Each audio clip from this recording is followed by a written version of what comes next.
World ਸਿੱਖ parliament ਨੇ ਭਾਰਤ ਨੂੰ ਇੱਕ ਸੁਰੱਖਿਅਤ ਰਾਜ ਵਜੋਂ ਨਾਮਜ਼ਦ ਕਰਨ ਲਈ ਯੂਕੇ ਸਰਕਾਰ ਦੀਆਂ ਯੋਜਨਾਵਾਂ ਤੇ ਡੂੰਘੀ ਚਿੰਤਾ ਜ਼ਾਹਰ ਕੀਤੀ ਹੈ। ਵਰਲਡ ਸਿੱਖ ਪਾਰਲੀਮੈਂਟ ਦੁਆਰਾ ਜਾਰੀ ਇੱਕ ਲਿਖਤੀ ਬਿਆਨ ਵਿੱਚ ਲਿਖਿਆ ਗਿਆ ਹੈ ਕਿ ਇਹ ਪਛਾਣਨਾ ਬਹੁਤ ਮਹੱਤਵਪੂਰਨ ਹੈ ਕਿ ਭਾਰਤੀ ਰਾਜ ਬ੍ਰਿਟਿਸ਼ ਬਸਤੀਵਾਦ ਦੀ ਉਪਜ ਹੈ। ਇਤਿਹਾਸਕ ਤੌਰ ਤੇ ਆਪਣੀ ਸ਼ੁਰੂਆਤ ਤੋਂ ਲੈ ਕੇ ਹੁਣ ਤੱਕ ਆਪਣੀਆਂ ਸਰਹੱਦਾਂ ਦੇ ਅੰਦਰ ਘੱਟ ਗਿਣਤੀਆਂ ਅਤੇ ਹਾਸ਼ੀਏ ਤੇ ਪਏ ਭਾਈਚਾਰਿਆਂ ਦੀ ਸੁਰੱਖਿਆ ਨੂੰ ਯਕੀਨੀ ਬਣਾਉਣ ਵਿੱਚ ਸਫਲ ਰਿਹਾ ਹੈ।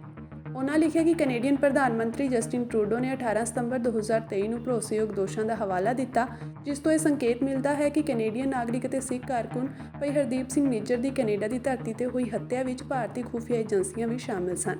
ਵਰਲਡ ਸਿੱਖ ਪਾਰਲੀਮੈਂਟ ਨੇ ਕਿਹਾ ਕਿ ਇਹ ਹੈਰਾਨ ਕਰਨ ਵਾਲੇ ਖੁਲਾਸੇ ਭਾਰਤੀ ਰਾਜ ਦੇ ਨਾਜ਼ੁਕ ਵਿਅਕਤੀਆਂ ਦੀ ਸੁਰੱਖਿਆ ਬਾਰੇ ਚਿੰਤਾਵਾਂ ਦੀ ਗੰਭੀਰਤਾ ਨੂੰ ਰੇਖਾਂਕਿਤ ਕਰਦੇ ਹਨ। ਵਰਲਡ ਸਿੱਖ ਪਾਰਲੀਮੈਂਟ ਨੇ ਉਜਾਗਰ ਕੀਤਾ ਹੈ ਕਿ ਭਾਰਤੀ ਰਾਜ ਮਨੁੱਖੀ ਅਧਿਕਾਰਾਂ ਦੇ ਕਾਰਕੁਨਾਂ, ਆਜ਼ਾਦੀ ਦੇ ਵਕੀਲਾਂ ਅਤੇ ਅਤਿਆਚਾਰਾਂ ਵਿਰੁੱਧ ਬੋਲਣ ਲਈ ਕਾਫੀ ਦਲੇਰ ਲੋਕਾਂ ਦੀਆਂ ਹੱਤਿਆ, ਕਤਲ, ਬਲਾਤਕਾਰ, ਤਸ਼ੱਦਦ ਅਤੇ ਮਨਮਾਨੀਆਂ ਨਜ਼ਰਬੰਦੀਆਂ ਸਮੇਤ ਗੰਭੀਰ ਮਨੁੱਖੀ ਅਧਿਕਾਰਾਂ ਦੇ ਘਾਣ ਵਿੱਚ ਫਸਿਆ ਹੋਇਆ ਹੈ।